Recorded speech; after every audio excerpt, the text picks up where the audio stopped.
Hello, my name is Anna Carneal, and I'm the registrar at Morven Park, a historic site located in Leesburg, Virginia. This month, we're pleased to have pieces from our collection on display at Thomas Balch Library. The exhibit entitled Gallivanting Around the World focuses on the travels and collecting habits of the last owners of Morven Park, Virginia Governor Westmoreland Davis and his wife Marguerite Davis. The Davis Mansion at Morven Park contains a diverse collection of art, furniture, and souvenirs gathered by Westmoreland and Marguerite during their travels throughout Europe, North Africa, East Asia, and the Mediterranean. Most of the items were collected by the Davises around the turn of the 20th century. Marguerite and Westmoreland resided at Morven Park from 1903 until his death in 1942.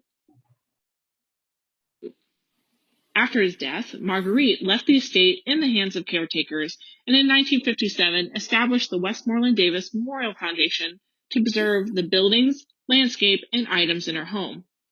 The park has been open to the public since 1967, and today we offer tours of the Davis Mansion.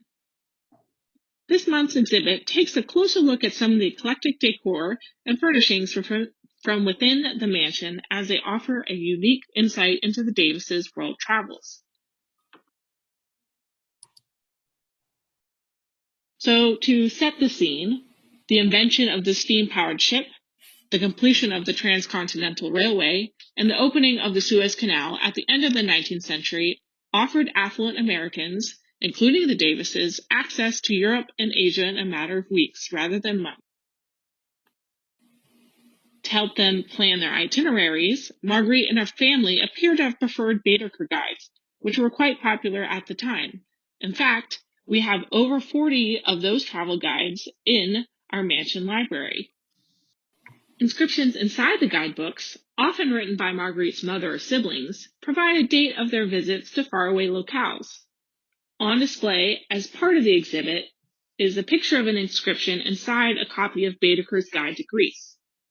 And it shows that Marguerite's sister, Willie Lee, signed her name in the book while on board the Augusta Victoria, while it was off the coast of Palestine in 1899. Now, the SS Augusta Victoria was in operation from 1889 to 1904. It was one of the many luxury steamships sailing between New York, London, and the Mediterranean. Now, in a separate part of the exhibit, we show off some of the souvenirs that the Davises bought while they were traveling. Many souvenir shops around the world began creating and selling commercialized products that had a widespread appeal in order to meet the demand of American visitors. For this exhibit, we decided to share 3 very different trinkets from Italy, Egypt, and Japan. One of the trinkets, this Japanese porcelain incense burner, was created specifically for Western tourists. We also know that during this time period, Japan's artisans sold clothing that was catered to Western fashion tastes, Western-style furniture with an Asian flair, and realistic carving and paintings of favorite Japanese subject matters. So as a result, many casual collectors, like the Davises, purchased East Asian art designed for the American market instead of authentic relics.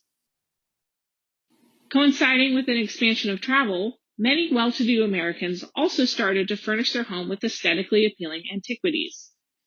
Now, the goal of this was to achieve cultural rejuvenation by purchasing craftsman-made objects instead of manufactured pieces that were made in a factory. And this was to counteract the rapidly changing landscape of industrial America. In addition to purchasing items while they were abroad, the Davises relied on art dealers, such as the Duveen brothers of London, to broker the transfer of treasures from failing European estates. Pictured here, this 1905 invoice from the Morven Park archives gives the perfect example. In it, you can see that the Davises purchased a pair of old, tall black Charles II chairs from the collection of S.H. Fraser of Cleedon Meadows Hall in Sunderland, England.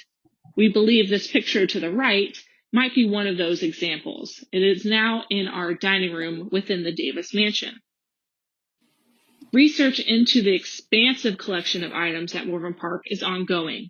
In 2018, Morven Park engaged a subject matter expert to provide insight on Marguerite's Asian art collection. We now know that 20 objects of the collection contain two distinct groups. Commercial craft art developed for the Western market, so like that Japanese incense burner that I mentioned, and traditional Buddhist relics. This Chinese metal sculpture, originally covered in gold, is a representation of the Buddhist deity Bodhisattva Avalokiteshvara.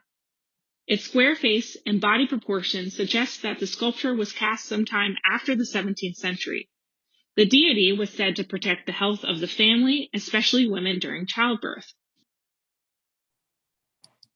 As funding becomes available, Morven Park will continue to research items in the mansion in an effort to learn more about the fascinating mix of prized art and quirky souvenirs collected by the Davises. Nonprofit organizations like Morven Park depend on donations to fund their research and conservation of unique collection objects. If you'd like to help, you may visit morvenpark.org to donate. Thank you for your interest in the Davises, their travels, and items they collected while gallivanting around the world. I hope you will consider a visit to Thomas Balch Library this month to see the rest of the exhibit.